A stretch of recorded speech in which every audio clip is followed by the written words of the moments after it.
검찰총장은 법무부 장관의 부하가 아닙니다. 만약에 부하라면 검찰총장이라는 이런 직제를 만들 필요도 없고요. 상급자이다.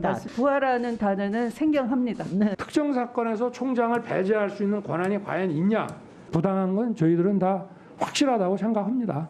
그럼 뭐 지금 검사들이 뭐 대놓고 말을 안 해서 그렇지 일선 다 이거는 전부 위법 부당하다고 생각하고 그 구속 피고인을 66번이나 소환해서 짜맞추기 수사를 했다는 의혹이 제기돼서 이것의 감찰 결과에 따라서 뭐 의원님이나 또는 뭐 다른 정치권의 여타의 의견들을 참고해서 그 후에 결정할 문제이겠죠. 검찰총장에 대하여 징계를 청구하고 검찰총장의 직무 집행 정지를 명령하였습니다. 대한민국의 공직자로서 헌법 정신과 법치주의를 지키기 위하여 최선을 다할 것을 약속드립니다.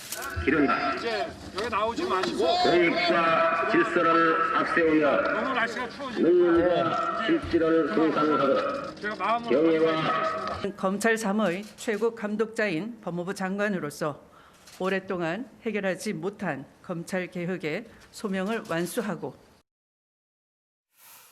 예, 윤석열 총장이 다시 돌아왔습니다. 어젯밤 늦게 서울행정법원이 윤석열 총장이 낸 집행정지 신청을 받아들이면서 직무에 복귀하게 됐는데요.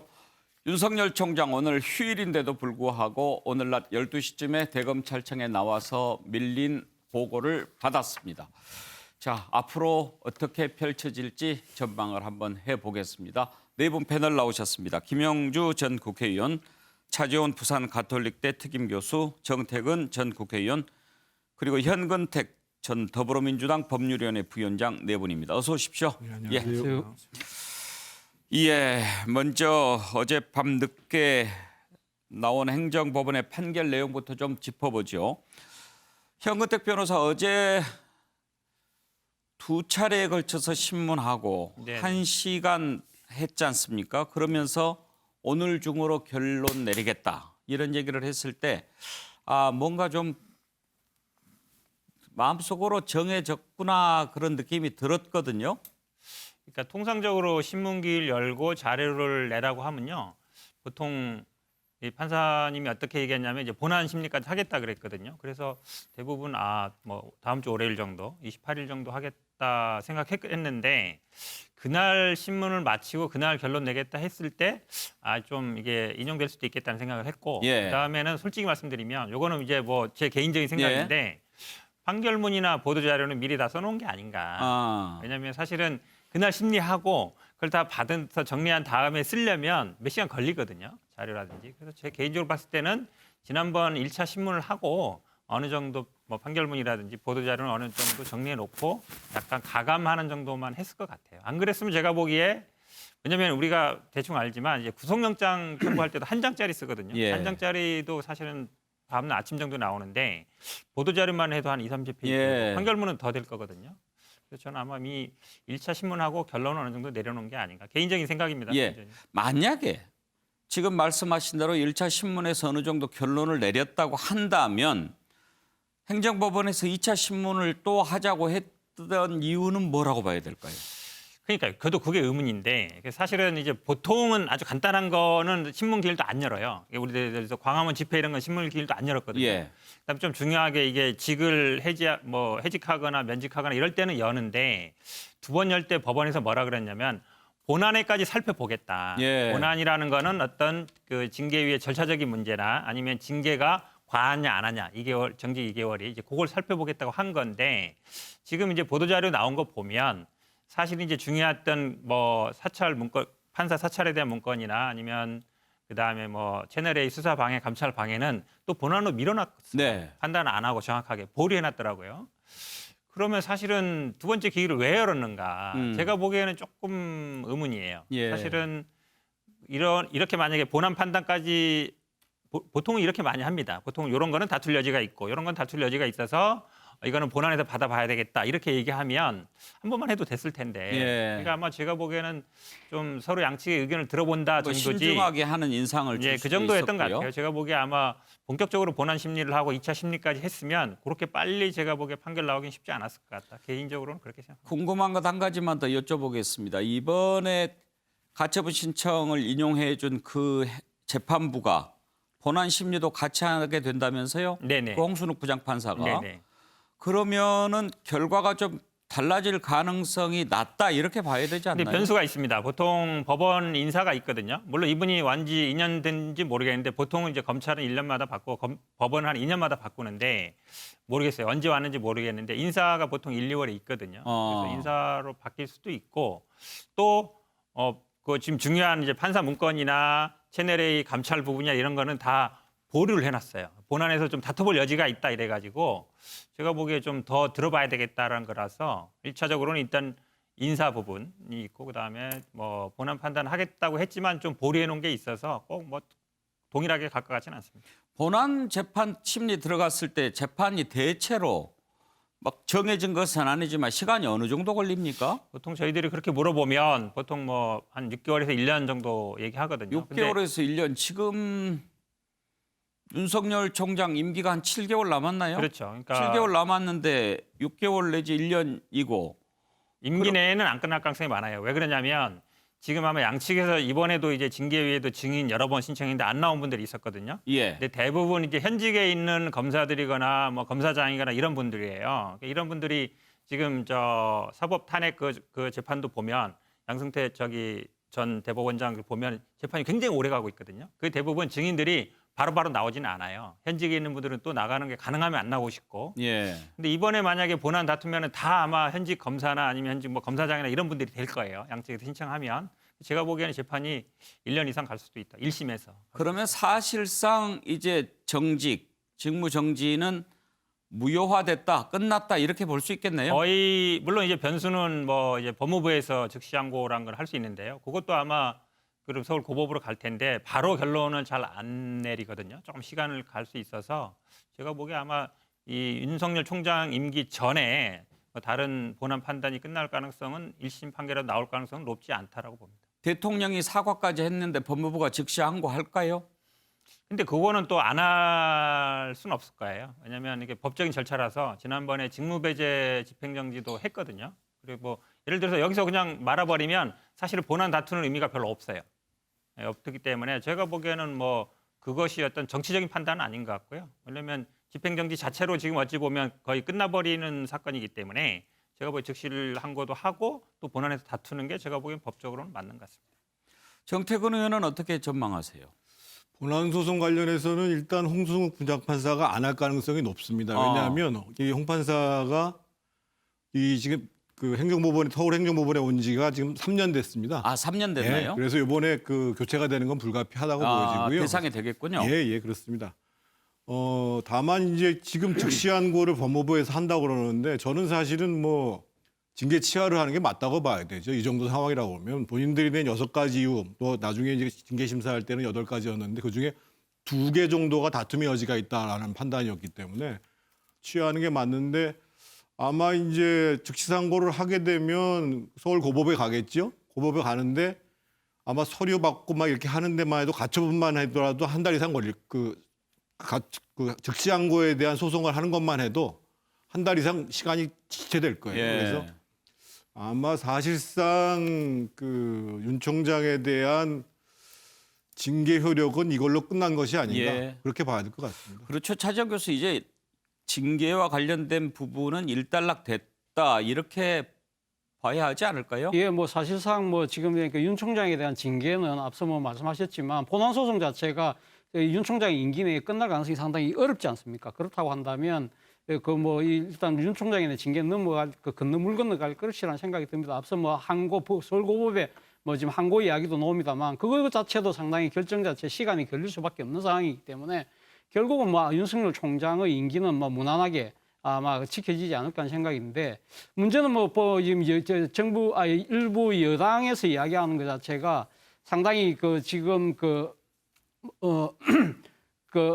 자진 사퇴하라는 이야기를 하고 있습니다만 일단 지금 징계위에 지금 그러니까 해부된 상황이기 때문에 이 상황과 관련해서는 지금 본인 스스로가 지금 물러날 수도 있는 상황도 아닙니다. 그리고 무엇보다도 제가 생각했을 때는 일단 아마 윤석열 총장은 이번에 어제 그 서울행정법원의 결정에 의해서 아마 본인 스스로도 상당히 아마 좀 뭐랍니까 자신의 그 직에 대해서 상당한 뭐 좀 이 무게감을 상당한 아마 느낄 수밖에 없는 상황이지 않을까 하는 생각이 듭니다. 사실 그 우리가 이런 표현을 많이 쓰지 않습니까? 이 정치적으로 상당히 오뚜기처럼 이렇게 이 생존하는 사람들을 일종의 부도옹이라는 표현을 쓰는데요. 부도옹이 뭐 중국의 대표적으로 그러니까 정치인 중에 이 등소평 같은 경우가 상당히 정치적으로 상당히 고비를 많이 느꼈지만 그때마다 살아났던 그러한 사람을 부도옹이라 합니다만 그 표현에 빗댄다고 한다면 저는 부도옹이라는 것은 잘 넘어지더라도 다시 일어나는 뭐 그러니까 이 지금 노인이라는 뜻이지만 일단 뭐 제 생각에 그 표현을 빌어서 이야기를 하면 일종의 부도윤이 아닐까라는 생각이 듭니다. 그러니까 지금 사실 그 윤석열 총장 같은 경우는 지난 2013년 국정원 댓글 사건 때도 정직 1개월 당했지만 본인이 그 꿋꿋하게 검사직을 지켰고요. 그래서 이 현 정권 들어와서도 이렇게 발탁이 됐던 측면이 있는 것이고 예. 그리고 검찰총장 하면서도 지금 직무 배제 그리고 또 징계위 결정까지 이제 한 두 차례의 아주 그 고비를 다 헤쳐나왔다. 그렇다고 한다면 본인 입장에서는 자신의 직에 대한 아마 그 이 일종의 나름대로 사명의식을 갖고 끝까지 관철하려고 하지 않을까 하는 생각이 듭니다. 예, 차차 하나하나 따져 봅시다. 김영주 의원 어제 우리가 전망했을 때만 해도 기각하지 않을까 그런 전망도 좀 있었는데요. 네. 어제 결과 보고 어떠셨어요? 결과적으로는 이제 뭐 반반 뭐 이렇게 예. 어떤 결과가 나올지 모르겠다 했는데 핵심적인 것은 이제 공공복리의 다툼에 있어서 윤 총장 측이 얘기했던 법치주의의 훼손 부분하고 법무부에서 얘기했던 말하자면 판사 문건 수사를 더 해야 된다. 이런 어떤 공공복리적 그 대응에 있어서 법무부가 아주 소명에 있어서 약간 부족한 측면 그리고 실제적으로 어떤 절차적 정당성에 있어서 기피 부분에 있어서 의결 정족수 미달이라든지 어떤 절차적 정족수라든지 기본적인 하자를 가지고 여러 가지 어떤 그 집행정지 가처분 자체가 인용될 수밖에 없는 내부적인 원인이 있지 않았겠느냐. 결과적으로는 완전한 인용이다 말하기 어렵습니다만 그러니까 판사 문건에 대해서는 어떤 판사 자체도 문제가 굉장히 심각하다고 하면서도 그거 자체가 실제로 판사를 조롱거리로 만들기 위해서 검사가 사용한다라는 법무부의 어떤 해석에 대해서는 선을 그었거든요. 이제 그런 면에서 조금 더 법무부가 좀 더 명확한 어떤 증거나 실질적인 어떤 정당성 확보를 하지 못한 부분이 이 재판의 결과에 상당히 영향을 미치고 있다. 그렇게 봐야 될 것 같습니다. 예, 성탄절 쇼크라고도 불리는 윤석열 총장 복귀. 문재인 대통령은 오늘 사과한다는 입장까지 밝혔습니다. 법원 결정을 존중한다. 그리고 이런 불편과 혼란을 초래하게 된 데 대해서 인사권자로서 사과한다라고 얘기했습니다. 청와대 대변인 발표 내용 한번 들어보시죠.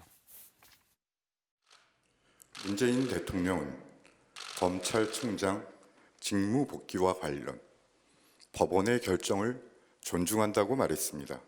문 대통령은 결과적으로 국민들께 불편과 혼란을 초래하게 된 것에 대해 인사권자로서 사과 말씀을 드린다고 했습니다.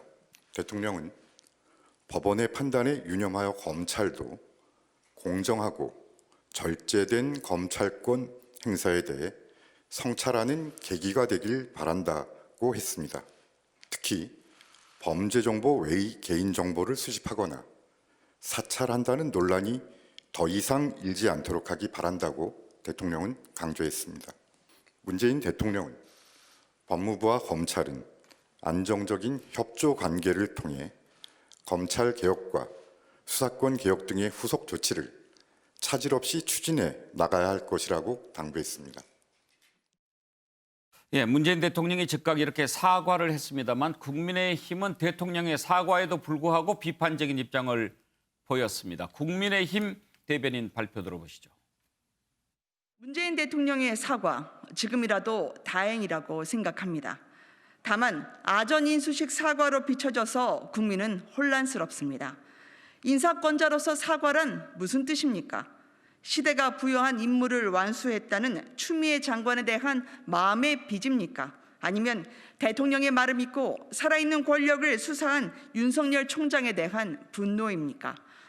법원의 결정을 존중하겠다곤 하나 검찰 장악에 박차를 가하겠다는 의지와 다짐으로 일으켜 안타까울 뿐입니다.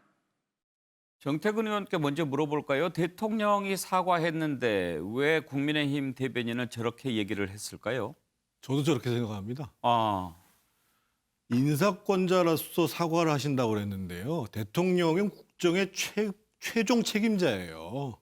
이렇게 오랫동안 국정, 본인이 임명한 사람들 사이에서 국정 갈등이 벌어졌고 그거로 인해 가지고 코로나가 이 한창 와중에도 온통 신경이 거기까지 갈 수밖에 없는 상황에 대해서 대통령으로서 국정의 책임자로서 사과를 하시는 게 맞고요. 두 번째로 법원의 판단에 유념해서 검찰도 공정하고 절대된 검찰권 행사에 대해서 성찰하기 바란다고 말씀하셨어요. 근데 이번 법원 판단에 가장 중요한 점이 뭐였냐면 징계 절차 자체가 무효라고 얘기를 했어요. 지금 그동안 법무부에서 한 행동을 보면 절차 무시했죠. 직권남용했죠. 그다음에 증거 조작했죠. 뭐 그동안에 이제 추미애 장관이 인사 자기 마음대로 했죠. 아주 거친 언행, 장관답지 않은 거친 언행했죠. 법원에 이런 판단이 있었으면 왜 법무부가 무엇을 잘못하는 거에 대해서는 한마디도 말도 없이 검찰, 당신들 니들 성찰해라. 이렇게 얘기하는 것을 국민들이 이해할 수 있을까요? 또 한 가지. 아까 김은혜 대변인도 약간 얘기했습니다만 대통령이 윤석열 총장을 임명할 때 가장 중요한 메시지는 뭐였냐면 권력의 눈치도 보지 말고 권력에 휘둘리지도 말고 살아있는 권력에 대해서도 엄정하게 검찰서의 독립성을 유지해라. 이 얘기를 한 거예요. 이 얘기에 대해서 그동안 추미애 장관을 비롯해서 민주당에서 얼마큼 많은 공격을 했어요. 뭐 청와대가 직접 얘기한 건 없죠. 그러면 그동안 사실은 검찰 개혁이라는 측면에서 봤을 때 우리가 뭔가 시스템을 개혁해 나가는 측면이 아니라 사람을 찍어내는 것과 같은 이런 식의 이제 그 어거지 징계를 청구하고 거기서 혼란이 발생하고 이런 문제에 대해서 대통령이 사과를 하셔야지 사과라고 말씀해 주놓고 좀 납득하기 어려운 내용들을 담고 있는 거예요. 그래서 저는 앞으로도 이 법원의 결정이라는 것이 사실은 법무부가 잘못된 징계를 청구해서 그것을 바로잡는 과정들인데 이거에 대해서 아마 청와대가 깊이 있게 정말 생각하고 있는 것이 있는가? 오히려 그냥 충격이다. 또는 무슨 사법부가 문제 있다. 이렇게 받아들이는 게 아닌가 싶어 좀 걱정스럽습니다. 현근택 부위원장 의견 제가 들어볼까요? 좀 개인적인 말씀드리면요. 아마 좀 잘못 이해하고 계신 것 같은데 가장 문제가 됐던 게 이제 기피할 때 이제 제적 인원 문제였어요. 7명의 과반은 4명인데 5명 남아 있었거든요. 그러니까 2명 기피 신청해서 3명 가지고 결정해서 문제다. 이제 그것이 문제가 됐던 것이고 지금 이제 윤석열 총장 측에서 주장했던 여러 가지 있었습니다. 처음에 이제 장관이 기일 소환하면 안 된다. 그다음에 뭐 심재철 들어가면 안 된다. 그다음에 명단 공개해야 된다. 그다음에 기록 복사해야 된다. 다 타당하지 않다고 했어요. 그러니까 지금 문제가 됐던 게 이제 그 기피 결정을 할 때 4명 이상 참가해서 결정해야 되는데 3명이 결정한 거다. 그래서 문제라는 거거든요. 그건 사실 어찌 보면 약간 논란의 소진이 있어요. 그러면 앞으로 징계를 할 때 5명 있으면 무조건 3명만, 그러니까 2명이 기피 신청해버리면 안 되는 거거든요. 물론 보완 사항이 있습니다. 예비위원을 넣든가 이제 방법을 썼어야 되는데 그건 이제 논란이 있을 수 있는데 지금 말씀하신 것처럼 절차적인 문제가 있고 뭐 직권남용이다. 그거는 제가 보기에 그냥 개인적인 의견이고요. 판결문에는 없는 내용입니다. 아니 직권남용은 어저께까지 그걸 얘기한 게 아니고요. 예를 들면 그러니까 절차적으로 위반이라는 게 뭐 절차적인 게 없어요. 박은정 감찰 담당관이 감찰관을 통하지도 않고 감찰을 시도한 것을 비롯해서 심지어는 그 한동훈 검사장의 기록을 가지고 날짜까지 조작을 해가지고 이번에 윤석열 총장 징계에다가 썼다는 거 아니에요. 이게 직권남용이 아니면 뭐가 직권남용이냐 말이에요. 그런 얘기는 그냥 이제 개인적인 의견이고요. 예. 판결에는 없는 내용입니다. 지금 없는 그렇습니다. 내용이고 제가 말씀드린 그 제가 절차적인 하겠습니다. 문제는 그 제적 인원 과반 예. 그거밖에 없어요. 다른 거는 윤석열 총장 측 받아준 거 하나도 없습니다. 이제 정태근 의원은 대통령의 사과에 왜 국민의힘이 이렇게 반응했느냐라는 데 대해서 여러 가지 이야기를 한 거고 이제 현근택 변호사께서는 일단 행정법원이 내린 결정 그 내용을 봤을 때 그런 부분만 이야기를 해야 타당한 것 아니냐 그런 입장이신 거죠. 네, 김영주 의원 의견은요. 뭐 아무래도 이 결과적으로 오늘 이 대통령께서 그런 입장을 발표한 것은 진일보한 결과가 있다, 예. 의미가 있다라고 예. 보여집니다. 그래서 이걸 계기로 다시 한번 어떤 그동안에 했던 것을 조금 더 추스려서 한편으로는 그동안 해왔던 검찰개혁이라든지 공수처 설치라든지 이런 부분을 중단 없이 전진을 하고 또 법원과 검찰 간의 여러 가지 갈등을 빨리 봉합을 하는 그런 주문을 하신 거고 그런 것은 일면 타당하다 그렇게 생각을 하고 있습니다. 다만 이제 야권에서는 얼마 정도의 어떤 깊이 있는 뭐 추미애 장관의 경질이라든지 실질적인 어떤 뭔가 어떤 대책을 내놔라 이런 주장을 하는 것인데 아직까지 그런 얘기를 할 때는 아니다 저는 그렇게 보여집니다. 차정 교수, 대통령이 네. 사과까지 했는데 네. 국민의힘은 이제 사과만 하지 왜 뒤에 검찰 개혁 또 뭐 이런 얘기까지 하느냐 이런 시비인 것 같이 들립니다. 뭐 야당 입장에서는 뭐 그렇게 따질 수는 있습니다만 제가 생각했을 때는 대통령의 오늘 사과는 저는 뭐 적절한 타이밍에 잘 나왔던 것이 아닐까 하는 생각이 듭니다. 사상 초유의 검찰총장에 대한 징계 거기에 대해서 지금 법원이 일단 일시 정지를 지금 명령한 거 아닙니까? 그렇다고 한다면 인사권자로서 어떤 식으로 국민들에 대해서 이 지금 자신의 판단에 대한 법원의 일단 제동에 대한 이야기를 뭐 이 의견을 필요하는 것은 저는 당연한 절차라는 생각이 들고요. 그리고 특히 또 사과라는 표현이라는 게 이 상당히 직접적인 표현을 썼다는 것 자체는 대통령 스스로도 자신의 그러니까 이 나름대로의 판단차고 오류 이런 부분들을 갖다 인정하는 부분에 있어서는 저는 상당히 좀 진일보한 측면이 분명히 있다는 생각이 듭니다. 그럼에도 불구하고 대통령께서 그러니까 지금 이 법원의 판단에 유념해서 검찰도 지금 거의 공정하고 절제된 검찰권 행사를 이야기했던 부분은 지금 판사 문건이 사실 이번 또 하나의 그 핵심 조항이긴 합니다만 지금 이 집행정지를 인용하면서도 지금 이 재판부가 뭐라고 이야기를 했냐면 이러한 사항이 다시는 그러니까 이런 그러니까 문건을 다시 만들어서는 안 된다는 부분을 분명히 이야기를 한 사항이 있거든요. 그런 부분들에 대해서는 대통령 입장에서는 검찰의 그런 잘못된 그런 관행들 이런 부분들은 반드시 잡아나가야 되겠다는 그런 의지를 표현한 것이 아닐까 하는 생각이 듭니다. 그러나 문제는 제가 생각했을 때는 왜 진작 대통령께서 이러한 정치의 사법화를 좀 더 진작 일찍 나서서 해결하지 못했을까 하는 아쉬움이 있고요. 그리고 또 한편으로는 법무부와 검찰의 안정적인 협조 관계를 통해서 지금 검찰개혁을 후속 조치를 추진하라고 했는데 과연 안정적인 협조를 위해서는 그러면 지금 물러나기로 했던 추미애 장관을 그러면 내년 1월 검찰 인사까지 과연 그 대통령께서는 그냥 임기를 끌고 갈 것이냐 아니면 진짜 이 지금 안정적인 협조 관계를 위해서는 저는 좀 더 빨리 그 추미애 장관을 물리는 식의 조치가 필요하지 않을까 생각이 듭니다. 예, 자 그러면 그 얘기를 좀 해보죠. 윤석열 총장, 추미애 장관 앞으로 어떻게 될 것인가, 어떻게 할 것인가. 윤석열 총장 지난번에 직무정지 복귀했을 때는 일부러 기자들 앞에 서서 얘기를 했습니다. 그때 강조했던 것은 헌법 정신과 법치주의였습니다.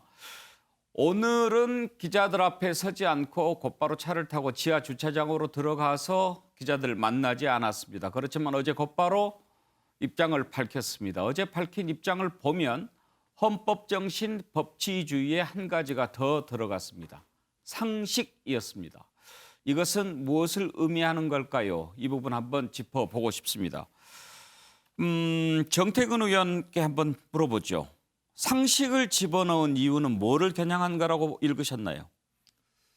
징계거리가 안 되는 걸 가지고 검찰총장이란 지위에 있는 사람을 징계를 해서 사실상 식물총장으로 만들려고 하는 것은 도무지 비상식적이다, 몰상식하다라고 판단을 했던 거죠.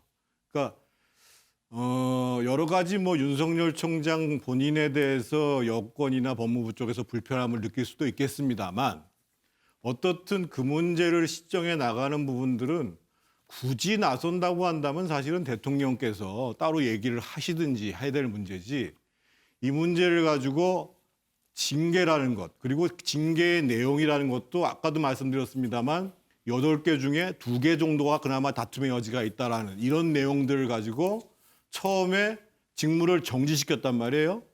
그리고 그거에 대해서 이 징계위원회를 하고 그 징계를 하기 앞서 이루어지는 자문위원회가 있었잖아요. 감찰위원회가 있었잖아요. 거기서도 이 징계에 맞지 않다라고 자문을 했고, 첫 번째 조미연 부장판사가 가처분과 관련해서 직무정지가 효력이 정지해야 된다라고 판단을 했고, 그리고 또다시 이번에는 징계가 내려온 것을 가지고 이게 문제가 있으니까 인용돼야 된다라고 얘기했으면 예. 이거는 뭐 상식 수준에서 그동안에 법무부가 추진한 것이 이해가 안 된다는 얘기죠. 상식이라는 표현까지 썼습니다만 그래도 윤석열 총장 이번에는 사뭇 좀 자세가 달라진 것 같아 보입니다. 지난번과 달리 이번에는 기자들 앞에서 입장 밝히지 않고 곧바로 출근했고요. 그리고 윤석열 총장 복귀하면 아마 월성원전 1호기 사건이라든지 이런 부분에 대해서 강하게 드라이브를 걸 거다. 이런 예상이 많았는데 오늘 출근해서 지시한 것은 3가지였다고 합니다. 코로나 대책과 관련해서 형사사법시설의 방역과 안전 확보에 최우선 노력을 해달라. 그리고 형사법 집행 우선순위, 중대범죄 사건의 우선순위를 둬라. 그리고 변호인과 접견 교통권을 최대한 보장하라. 이 3가지를 지시했고 월성 1호기는 아예 보고를 받지 않았다고 합니다. 이런 부분들은 또 어떻게 봐야 할까요? 김영주 의원. 우선 뭐 상식이라고 하는 측면에서 우리 그 정의원 얘기가 뭐 일면 타당한 것도 있습니다만은 사실은 법치주의 또 법의 집이라고 하는 것은 아무리 법이 맞다 하더라도 이 코로나 상태에서 자영업자가 어쩔 수 없이 범하게 되는 경제 범죄가 있을 수 있고 이제 그런 면에서 이 상식이라고 하는 차원을 감안해야 된다. 국민과 대상을 보고 현상을 보고 가야 된다. 그런 의미에서 상식의 의미가 있다고 보여집니다. 그것과 현재 지금 지시 내린 것이 연관성이 있거든요. 현재의 상태에서 중대범죄 중심으로 하라고 하는 것은 이 여러 가지 다양한 생활 범죄들이 많이 일어나고 있는데 어쩔 수 없이 범해지는 범죄도 많이 있을 수 있기 때문에 그런 부분에 대해서 항상 역지사지하라라고 하는 것이 윤석열 총장의 얘기였다라는 측면이 있거든요. 이제 그런 면에서 이제 그 정상적인 어떤 말하자면 검찰이 지금 현재 코로나 시국 속에서 해야 될 일들을 우선 안정적으로 하고 또 한편으로 보면 월성 원자력 수사 같은 경우는 당연히 해야 되겠습니다만은 그것을 제1번으로 했을 경우에 또 정치적 긴장 관계가 높아지는 부분이 있습니다. 근데 뭐 그런 뭐 자기들이 결과적으로 정치적 이해관계를 위해서 현 정부를 공격하기 위해서 이런 어떤 논쟁들을 가급적이면 피해가겠다라고 하는 그런 나름대로 어떤 지혜 이런 것들이 그 안에 묻어 있는 게 아닌가 그렇게 생각이 됩니다. 차정 교수, 윤석열 총장 앞으로 행보 어떻게 전망합니까? 앞서도 제가 말씀드렸습니다만은 그러니까 윤 총장 입장에서는 본인이 그 지금 임기가 지금 이제 내년 7월까지니까 그 검찰총장으로서의 직위에 아마 최선을 다하지 않을까 하는 생각이 듭니다. 사실 앞서도 그 이야기했습니다만, 그러니까 지금 이 여러 차례의 그러니까 이 고비를 그러니까 살아남은 아주 이례적인 그 검찰총장이거든요. 그리고 특히 지금 대통령과의 맞서는 형국에서 일단 승리를 거둔 것처럼 보이기 때문에 향후 이 지금 윤 총장의 일거수일투족은 모든 것이 다 이 초미의 관심이 될 수밖에 없지 않겠습니까? 그리고 특히 모든 그런 행위 자체를 정치적으로 지금 그러니까 해석을 하는 시선이 아마 강해질 겁니다. 그렇기 때문에 저는 아마 앞으로 이 윤 총장의 거취와 관련해서 본인 스스로가 이 검찰의 정치적 중립성을 어떻게 확보할 것이냐. 그러니까 스스로가 그 정치적 중립성을 허물지 않도록 노력하는 모습이 저는 상당히 필요하지 않을까 하는 생각이 듭니다. 그렇기 때문에 본인 스스로가 뭐 지금 그러니까 퇴임 이후에 정치를 하지 않겠다. 대선에 나가지 않겠다. 그렇게 지금 이야기할 수는 없다고 할 수는 있지만 적어도 제 생각에는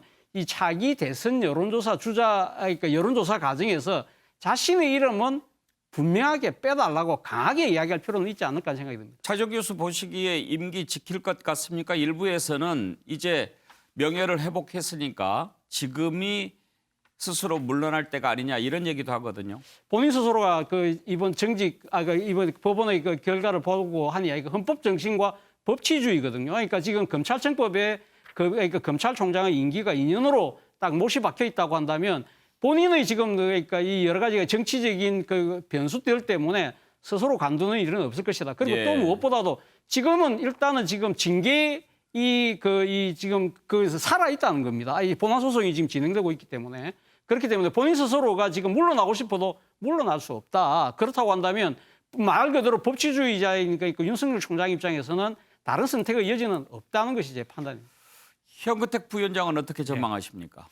그 말씀하신 것처럼요. 지금 국가공무원법이나 검사징계법에 보면 징계 절차가 진행 중이거나 뭐 이런 경우에는 사퇴가 안 되게 돼 있거든요. 네. 법상 뭐 사퇴는 불가능한 것 같고요. 저도 뭐 차재원 교수님 의견 동의합니다. 왜냐하면 지금 이번 법원의 판단에서는 아마 국회에서의 발언, 뭐 나중에 봉사하겠다. 이것만 이제 아마 정치적으로 문제가 없다고 판단했는데 사실은 저는 이 판사의 판단이 조금 순진하다고 봐요. 그러니까 지금 국회에서의 발언만이 문제가 아니거든요. 그러니까 이미 이제 야권의 대권 후보로 국민들이 인식하고 있고 여론조사에 들어가고 있잖아요. 그러니까 계속 요구했다 그러는데 제가 보기엔 지난번만큼 계속 여론조사에 빼달라고 강력하게 얘기하는 것 같지 않습니다. 했다 그러면 문서로 한다든가 공문으로 할 것 같은데 그렇지 않고 있거든요. 그러니까 그런 부분에 대해서 아마 제가 보기 이번 판사는 판단을 안 한 것 같아요. 그게 정치적으로 문제가 된다는 걸. 근데 뭐 언론에서든 국민들이든 아니면 우리처럼 뭐 TV에 나와서 평론하는 사람들이든 다 이미 정치화에는 다 돼 있거든요. 그럼 저는 어쨌든 남은 임기 동안에는 정치적 중립을 선언하는 게 필요하다. 안 그러고 지금처럼 계속 대권 여론조사로 나가면 야당에서도 계속 뭐 정치화 시키고 있지만 과연 임기까지 갔을 동안에 검찰에서 수사하는 거 특히 윤석열 총장이 지휘하는 수사가 과연 예. 정치적으로 오해를 안 받을 수 있겠느냐. 저는 뭐 당연히 오해받을 수밖에 없다고 봅니다. 자, 그러면 추미애 장관은 이제 어떻게 될까요? 지난번에 대통령 만나서 사의 표명하기는 했습니다만 대통령 숙고하겠다라고만 얘기했습니다. 그런데 이제 대통령이 사과까지 한 마당이니까 장관이 책임을 져야 되지 않겠느냐 이런 얘기도 나오고요. 그렇지만 또 개혁을 끝까지 완수해야 된다 이런 얘기도 있습니다. 김영주 의원 전망을 하신다면. 뭐 아무래도 추 장관 본인이 사의 표명을 하셨고 그렇기 때문에 또 그러면서도 지난번에는 청와대에서 그나마도 이 추 장관이 뚝심을 가지고 여기까지 말하자면 검찰 개혁을 해온 것은 또 지켜 세웠습니다. 이제 그런 차원이 있기 때문에 자연스럽게 오늘 사과의 말씀과 더불어서 조금 이 단계들을 좀 빨리 사의에 대한 접수를 해가는 과정이 저는 필요하다라고 보여지고요. 다만 지금 현재 뭐 애로사항이 있다 그러면 이용구 차관의 문제가 여러 가지 개인사의 예. 문제가 되기 때문에 후임에 대한 어떤 그 기관들을 어떻게 부드럽게 관리할 것이냐 하는 것이 하나의 숙제로 남아있다 그렇게 보여집니다. 정태근 의원 정직 처분이 집행정지 돼버렸기 때문에 예. 오히려 추 장관이 있어야 되는 거 아니냐 또 그런 얘기도 있습니다만. 일단 대통령께서 사과를 했는데 추미애 장관은 침묵을 지키고 있다는 것을 저는 이해할 수가 없고요. 이번 사건을 통해서 대통령의 리더십이 상당히 손상을 받은 것입니다. 거기에 대한 책임을 져야 돼서 저는 추미애 장관은 사실은 즉각적인 사퇴를 하는 것이 맞다고 보여지고요. 한 가지 덧붙이면 이런 사태까지 오는 데 있어서 대통령 참모들은 뭘 했을까? 특히 저는 비서실장, 민정수석, 정무수석 이분들의 판단이 뭔지 이해가 안 가요. 제가 기자를 통해서 듣기로는 첫 번째 조미연 부장판사가 직무정지에 대해서 인용을 할 때만 해도 그때도 그거 인용되지 않을 거라고 보고했다라는 게 기자들의 일반적인 얘기예요. 적어도 대통령의 참모들이 이 상황까지 오지 못하도록 했어야 되고 사실은 추미애 장관 사태 문제 이전에 지금 대통령의 리더십을 잘 보존하기 위해서라도 저는 비서실장과 민정정무 라인에 대해서는 일정 정도 문책이 있어야 된다고 봅니다. 그런데 현근택 부위원장 당장 1월에 이제 검찰 정기 인사가 있지 않습니까? 네.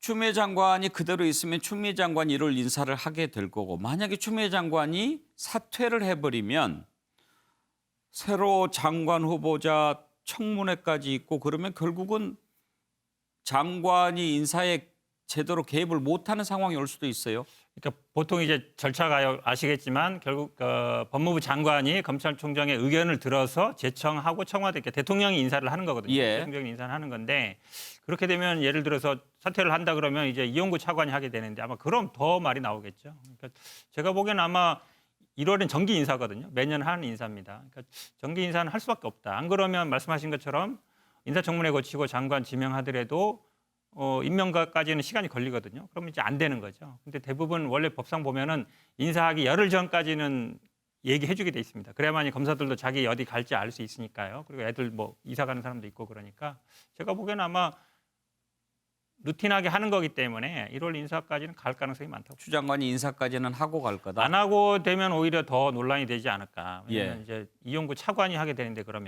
아마 검사들이 보기에 아니 장관도 아니 이제야 곧 임명된 사람이 인사를 한다라고 볼 수 있어서 물론 뭐 의견 조율은 저는 뭐 잘 될 것 같지는 않습니다. 장관하고 총장이. 예. 근데 결국은 마지막 인사권자는 대통령이에요. 검사의 임명권은. 그렇기 때문에 아마 청와대 중심으로 이루어질 가능성도 있다고 봅니다.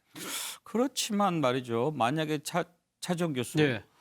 추미애 장관이 인사를 하게 된다면 곧 떠날 사람이 인사를 한다 이런 비판도 있을 수 있고 예. 그리고 이번 일과 관련해서 대통령이 사과까지 했는데 만약에 추미애 장관이 또 윤석열 총장 의견 제대로 듣지 않고 인사해서 또 뭐 수족을 자른다 이런 비판을 듣는다면 그 또한 부담 아니겠습니까? 맞습니다. 그렇기 때문에 오늘 뭐 청와대 메시지, 대통령 메시지도 안정적인 협조 관계를 이야기를 예. 하지 않습니까? 그렇다고 한다면 이제 저희 선제 조건이 그러니까 지금 추미애 장관이 그러니까 내년 1월달 정기 인사를 하는 것은 저는 안 해야 되는 것이 맞는 것이 아닐까. 그래야 안정적인 협조 관계가 되는 것이지. 추미애 장관이 다시 또 지금 나가는 입장에서 지금 또 인사를 할 경우에 아무리 그러니까 이 정당하게 그러니까 공정하게 한다고 하더라도 그 해석에 대해서는 상당히 아마 평가가 엇갈릴 수밖에 없을 겁니다. 예. 자, 그렇다고 한다면 지금 저는 추미애 장관이 아마 내주 초라도 자신의 거치에 대해서 분명한 입장을 좀 밝혀야 될 필요가 있지 않나 하는 생각이 듭니다. 사실 지금 이 윤석열 총장이 3연승을 했다. 거꾸로 이야기하면 추미애 장관이 3연패를 했다고 하는데요. 저는 추미애 장관이 3연패를 한 것이 아니라 더 나아가서는 어떻게 보면 정부 여당 전체가 사실 이 지금 그 완패를 한 측면이 분명히 있는 것이거든요. 소위 말해서 검찰 개혁에 대해서 이 목표라는 것은 상당히 타당하고 좋았지만 지금 그걸 집행하는 과정에 있어서의 수단과 방법에서 이 상당한 절차적 문제가 노출됐다고 많은 국민들이 느끼고 있다고 한다면 거기에 대한 책임을 지고 주무장관인 추미애 장관이 스스로가 저는 이 직을 빨리 내려놓는 것이 필요하지 않나 생각이 듭니다. 예. 자, 그러면 정치권 반응과 이번 사태가 전국에 미칠 영향을 한번 짚어보겠습니다. 민주당에서는 이렇다고 다 끝난 것은 아니다. 이런 입장을 밝히고 있는데요. 민주당 입장 한번 들어보시죠. 앞으로 검찰 개혁으로 이 문제를 풀어가야 된다. 또 법원은 법원대로 앞으로 절차가 남았지만 또 국회는 국회대로 검찰의 이러한 엄중한 비위 부분에 대한 재발 방지, 검찰 개혁의 차원에서 대응해 나가야 된다 하는 그런 의견 개진이 있었고요. 기존에 우리 당은 권력기관 TF가 있었습니다. 이 권력기관 TF를 검찰개혁 TF로 발전적으로 구성해 나가자 하는 의견 개진이 있었습니다. 예, 김영주 의원, 지금 민주당 대변인 얘기 들었습니다만 이낙연 대표도 법원이 윤석열 총장한테 면죄부를 준 것은 아니다. 그리고 검찰 개혁 얘기를 했는데 어떻게 할 것 같습니까? 뭐 사실 뭐 그런 부분이 있죠. 그러나 지금 이제 이 얘기는 원론적인 얘기 아니겠습니까? 오히려 지금은 그런 총론적인 얘기를 하면서도 의지는 그 지속적인 검찰 개혁의 의지는 하면서도 실제로 시스템적으로 민정수석이 과연 지금처럼 말하자면 감사원 출신의 비검사 출신이 민정수석을 맡았을 때 이와 같은 판단에 있어서 민정수석이 개입할 여지가 거의 없는, 그래서 결과적으로 대통령의 의사결정에 있어서 상당히 큰 뭐 어떤 바람직한 방향의 가이드 역할을 못하는 기능에 대해서 한번 생각해 보자. 예. 이런 조금 더 이 문제가 남긴 다각적인 문제의 구조적인 개선, 제도적인 개선에 대한 얘기도 해야 되지 않겠냐. 물론 그것은 밖으로 드러내놓고 할 수 없는 얘기입니다만은 너무 그렇게 원론적인 얘기만 했을 때는 과연 이와 같은 그 파장에 대해서 전혀 숙고하거나 다른 대안을 논의하지 않는다. 그런 어떤 부정적 인식도 있기 때문에 그런 측면도 좀 다시 고민해 봐야 될 때가 아닌가 그렇게 생각이 듭니다. 현근택 부대변인, 지금 민주당 내에서는 카르텔 얘기까지 나오더라고요. 그러니까 판사, 검사 뭐 이런 카르텔 얘기하면서 사법개혁도 필요한 것 아니냐. 그런 지적하는 분들도 있던데 그런 분위기입니까? 제가 보기엔 아마 지금 뭐 사법개혁을 오히려 검찰개혁 TF로 만든다는 거는 사실은 원래는 이제 아마 내년부터 이제 검경 수사권 조정이 되는데 2022년부터 이제 검찰 그 조사 증거 능력은 경찰하고 같아지는 거였거든요. 근데 아마 지금 대체적인 방향은 일단 검찰총장의 직급을 지금은 장관급으로 돼 있거든요. 경찰청장은 차관급으로 돼 있고 아마 차관급으로 낮추고 그다음에 2022년 이후에나 좀 없애려고 했던 지금 이제 내년부터는 검찰의 직접 수사가 6개 분야만 있거든요. 이제 그거 자체를 좀 빨리 앞당기자 이런 게 있고요. 그다음에 아마 그게 결국은 검찰은 쉽게 얘기하면 이제 경찰은 수사는 경찰이 하고 기소는 검찰이 하는. 그러니까 검찰은 어찌 보면 이제 공소청과 같은 역할을 하는 이제 그거는 큰 틀은 잡힌 것 같습니다. 그래서 아마 이름도 지금 보면 사법개혁에서 권력기관 개혁에서 검찰개혁 TF로 바꾼 것 같고요. 그건 원래는 이제 조금 시간은 한 1년 정도 앞당겨진 거예요. 큰 방향은 정해진 것 같고요. 아마 사법개혁에 대해서 지금 뭐 판사 탄핵 얘기까지 나오는데 그거는 제가 보기에 지금 문제에서 핵심은 아니다. 대통령도 뭐 법원의 판결을 존중한다고 했기 때문에 뭐 판사를 탄핵하자든가 그거는 제가 보기에 뭐 개인적인 의견인 것 같습니다. 큰 틀은 아마 검찰 개혁이 조금 더 시간이 앞당겨진다. 그리고 예. 말씀드린 건 큰 틀에서는 2가지, 직급이라든지 아니면 뭐 직접 수사 범위를 없앤다든지 그 방향이 될 것 같습니다. 민주당의 이런 반응에 대해서 정태근 의원 어떻게 보십니까? 국민들이 봤을 때 이번에 이렇게 무리한 징계를 추진하는 과정을 과연 추미애 장관 혼자서 했다고 생각할까요? 적어도 뭐 당 차원에까지는 아니어도 여권 핵심에서 논의가 됐으니까 이렇게 무리하게 추진했다고 생각하고 그것은 어디서 드러나냐면 그동안 매번 사건이 있을 때마다 소위 민주당의 법사위원들이 다 총대를 메고 떠들었었잖아요. 그러면 지금 이 시기에 있어서는 민주당은 우리가 지금 뭘 잘못했는가라는 것들에 대해서 판단을 하고 오히려 국민들한테 겸허하게 다가가야지 뭐 사법당이고 판사당이고 사법부 개혁도 해야 된다. 과연 이런 얘기들을 국민들이 어떻게 생각할지 저는 이해가 안 가고 또 한 가지 덧붙여서 말씀을 드리면 도무지 요즘에 민주당에서는 비판적인 당내에서 뭔가 비판적인 얘기를 할 수가 없는 분위기인 거예요. 그러니까 사실은 추미애 장관이 저렇게 계속 무리하게 하고 있음에도 불구하고 거기에 대해서 내부에서 자정을 하는 과정들이 전혀 없었다라는 거죠. 저는 지금 그 당의 모습에 대해서도 민주당은 크게 성찰해 봐야 된다고 봅니다. 그런데 차정 교수, 예. 뭐 어디에서 꼬였는지는 차차 짚어봐야 되겠지만 아무튼 현재 정부 여당이 그려왔던 검찰 개혁의 그림 이제 조금 손을 봐야 되지 않겠습니까? 달라질 수밖에 없을 것 같은데. 예, 그래서 앞서 뭐 최인호 대변인도 이야기했습니다만 지금 권력기관 TF를 검찰개혁 TF로 검찰에다가 지금 그러니까 초점을 집중하는 형태로 간다는 것입니다. 사실 이 지금 그 여권에서 생각했던 것은 윤 총장을 징계하고 그리고 공수처가 출범되고 그리고 추미애 장관이 퇴진을 하는 이러한 수순으로 가면 사실 어떻게 보면 검찰개혁이 상당히 어떻게 궤도에 오를 것이다는 아마 판단을 했던 것 같은데요. 지금 그러니까 윤석열 총장이 지금 내년 7월까지 어차피 버틸 수밖에 없는 상황이라고 한다면 이제는 원래 지금 예정됐던 그러니까 그 시간표를 좀 당겨서 그러니까 검찰의 수사권과 기소권을 독점하고 있는 같이 지금 장하고 있는 부분을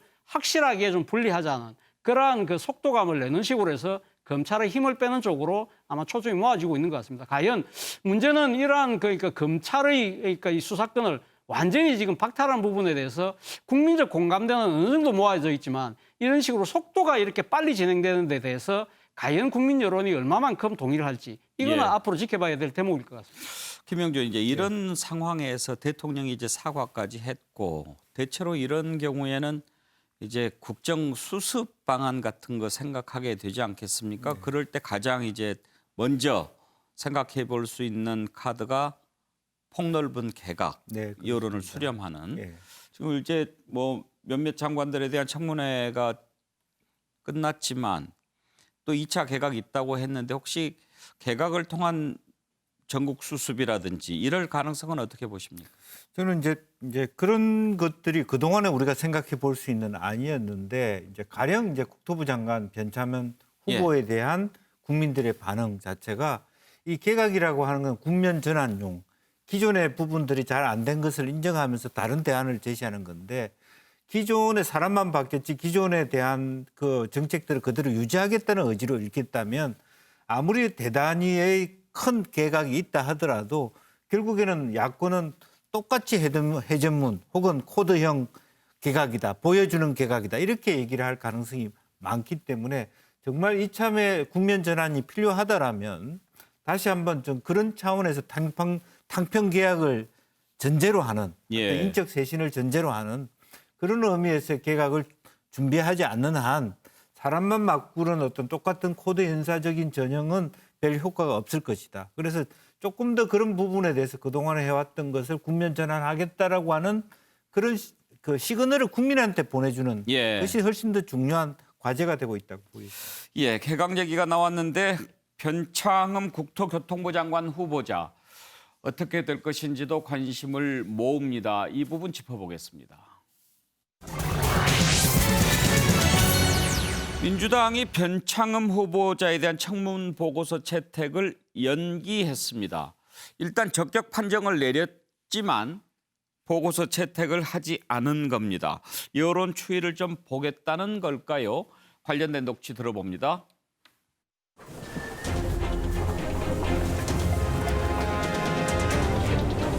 이게 인사청문서 저쪽 기대해서 들어갈 수 없잖아요. 갈수 있는 거 하세요, 후보자님.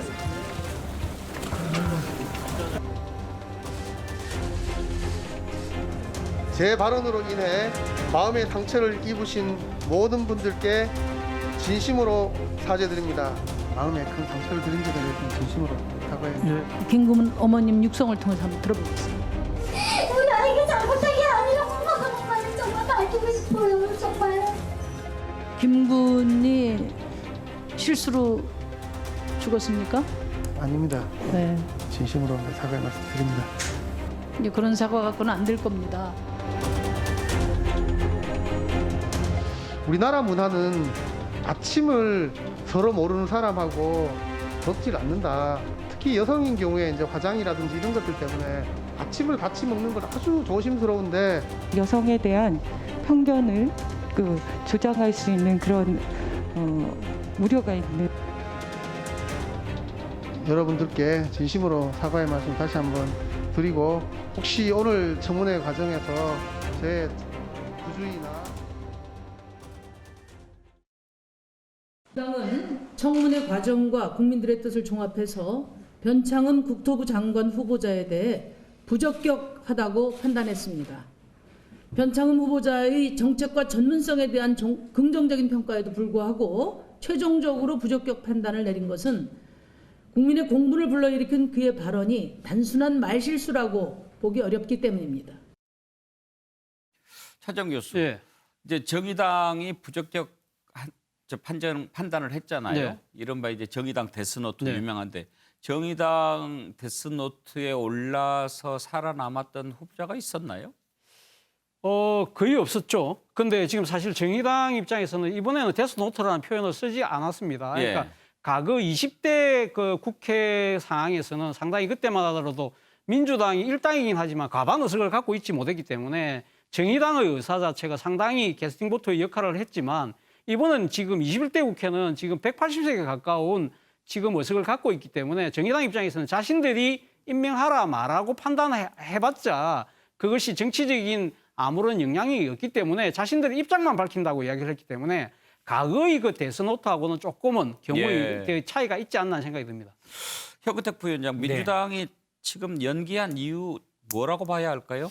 아무래도 뭐 여론이 안 좋죠. 지금 여론이 안 좋고 아마 보기긴 하는 것 같은데요. 저도 좀 안타까움이 있습니다. 지금 사과하는 청문회장까지 나와가지고 얘기했는데 또 그게 또 말 구설수가 예. 되다 보니까 이제 평소 뭐 생각이라든지 결국은 이제 말이라는 게 굉장히 이제 본인의 의도가 나오기 마련인데요. 근데 이분이 이제 좋은 얘기도 많이 하셨어요. 정책적으로 뭐 SH나 LH도 있었지만 그 이제 공공자가주택 결국은 아마 이명박 정부 때 했던 뭐 반값 아파트랑 비슷한 거거든요. 토지 임대부나 이제 환매 조건부 같은 건데 3기 신도시 한번 해보겠다. 그다음에 뭐 도심지에 역세권이라든지 공공 빌라 같은데 좀 고밀도 개발을 해보겠다 이런 얘기 있었거든요. 결국 아마 지금 언론이라든지 야당이라든지 시장에서 가장 관심 게 어떻게 공급 정책을 할 것인가 이 부분이었는데 그 부분이 이제 전혀 이슈도 안 되고 부각도 안 된 거예요. 본인이 어찌 보면 제일 그쪽의 전문가인데 그래서 아마 그런 부분들도 조금 더 얘기를 하고 좀 추세를 보는 것 같은데 아마 그래도 임명은 제가 보기에는 뭐 할 걸로 보고 있습니다. 그래요? 왜냐하면 지금 새롭게 다른 사람을 투입해서 뭔가를 바꿀 상황은 아니거든요. 근데 이분이 또 어쨌든 LH, SH에서 쭉 해온 게 있기 때문에 그런 어떤 정책으로 좀 승부를 걸어서 본인이 좀 실수했던 뭐 설화라든지 이런 거를 만회할 방법밖에 저는 없다고 보고 있습니다. 김영주 의원, 네. 아까 개각 얘기하셨는데 연기하기로 한 게 먼저입니까? 윤석열 총장 복귀한 게 먼저입니까? 아무튼 윤석열 총장 복귀하고 겹쳐가지고 만약에 이런 상황에서 연기까지 했는데 또 임명 강행한다면 민심에 별로 유리하게 작용할 것 같지는 않아 보이잖아요. 뭐 이럴 수도 없고 저럴 수도 없는 그런 부분도 없잖아 있습니다만 그래도 일정 정도 야당이 해온 행태로 봐서는 결과적으로는 다른 대안이 없을 수도 있거든요. 결과적으로는 뭐 많은 협의를 하고 설득을 하겠습니다만은 현재 야당에게 어떤 태도의 변화라든지 협조적 어떤 태도의 전환이 기대할 수 없고 또 정의당조차도 그런 입장이기 때문에 지금 이 상태에서 어렵사리 어떤 변창흠 후보를 만들었는데 갑자기 또 다른 후보를 데리고 온다 이런 것도 쉽지 않아 보입니다. 그래서 어쨌든 이번 부분은 변창흠 후보가 여러 가지 흠결에도 불구하고 사실은 그동안에 국토부하고 서울시, 변창흠 후보가 주로 서울시에 상당히 많은 주택 공급 정책의 전문가이기 때문에 갈등이라든지 그런 부분들이 말하자면 해결될 수 있고 또 많은 젊은 층에서의 어떤 요청 자체가 역세권 개발이라든지 서울과 수도권 개발에 대한 적극적인 제도 도입이기 때문에 그런 의미에서 전문성을 높이 살 수 있는 그런 기회를 줄 필요가 있다 저는 그렇게 보여집니다. 예, 다음 이슈로 넘어갈까요? 안철수 국민의당 대표 서울시장 보궐선거 출마 선언한 이후에 지금 가장 관심이 과연 단일화 어떻게 이루어질 수 있을까 하는 건데요. 현재까지 거론되고 있는 방식은 세 가지입니다. 과연 이걸로 될 수 있을까요? 관련된 녹취를 먼저 좀 들어보죠. 그리고 내년 서울시장 선거에서 야권이 패배하면 대선도 없다는 그런 절박감. 그리고 반드시 정권 교체에서 어떤 소명의식 이런 걸 가지고 저는 야권에 있는 모든 분들이 저는 이제 임해야 된다고 보는 거고요. 개인적으로는 저는 안 대표가 국민의힘에 들어가서 후보가 된다고 하면 저는 경쟁력이 굉장히 오히려 더 축소된다 이렇게 생각하고 있습니다. 당은 당원들이 당을 이루는 중요 요소이고 또 당원들이 내는 당비로 사실상 당이 운영되기 때문에 당원들의 의사를 전혀 무시하는 것은 저는 바람직하지 않다고 봅니다. 다만 당원들의 의사가 많이 반영되는 경선 규정 때문에 좋으신 분들이 경선에 들어오는 것을 주저한다면 그것도 바람직하지 않다고 보기 때문에 그 두 가지 측면을 어떻게 조화롭게 해결할 수 있느냐는 것이 공천관리위원회나 경선준비위원회에서 찾아내야 할 숙제인 것 같습니다. 예, 지금 국민의힘 입장에서는 안철수 후보가 국민의힘에 들어와서 같이 경선한다면 가장 좋은 시나리오가 되겠죠. 그렇지만 국민의힘과 국민의당 합당하기에도 그렇고 또 합쳐서 무슨 경선을 한다고 해도 103석 대 3석. 일단 룰이 매우 불리하겠죠. 이런 상황에서 어떤 방법으로 단일화 이뤄낼 수 있을까요? 그리고 국민의힘에서도 안철수 대표 무조건 안 돼 이렇게 하기도 힘든 상황이고요. 정태근 의원 혹시 전망을 한번 하신다면 어떤 식으로 갈 것 같습니까? 지난 12월 이후 서울시장 보궐선거에 대한 여론조사의 추이를 보면은요. 일단 전체적으로 문재인 정부를 견제하기 위해서 야권 후보를 찍어야 된다는 그 의사를 갖고 있는 유권자들이 여당을 찍어야 된다는 것보다도 훨씬 오차범위 위에서 많아요. 그리고 또 한 가지는 그럼에도 불구하고 사실은 국민의힘의 지지율이 어떤 조사에서는 뭐 민주당보다 앞서는 것도 있지만 어떤 조사에서는 또 한참 떨어지는 게 있어요. 그리고 또 한 가지 지표가 뭐냐면 안철수 대표가 서울시장 선거 나온다고 한 다음에 여론조사를 보면 안철수 대표하고 금태섭 그 전 의원하고의 지지율을 합한 거하고 또 이 국민의힘에서 나경원 전 의원이나 뭐 또 다른 분들하고 합한 거하고 비슷비슷해요.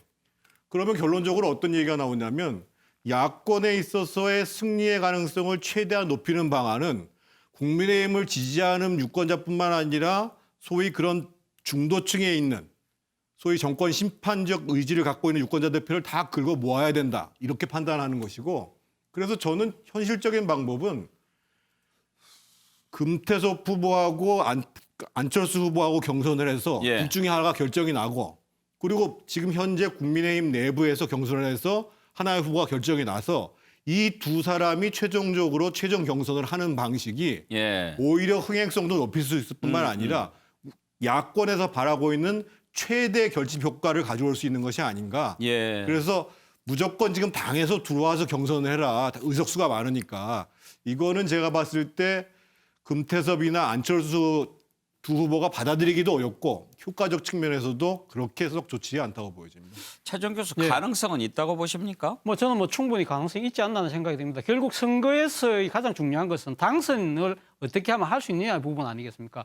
만약에 국민의힘이라는 그 당 안에서만은 경선을 통해서 할 수 있다고 한다면 그게 최상의 조건일 수 있지만 안철수 대표가 그게 응하지 않고 뭐 그렇게 계속 바깥에서 소위 말해 2011년도 박원순 모델을 이야기를 한다고 한다면 그러한 부분들에 대해서 또 상당히 또 이 지금 안철수 그러니까 국민의당 대표가 상당히 지지율이 계속적으로 올라간다면 아마 그런 쪽으로 따라갈 가능성이 높지 않을까 생각이 듭니다.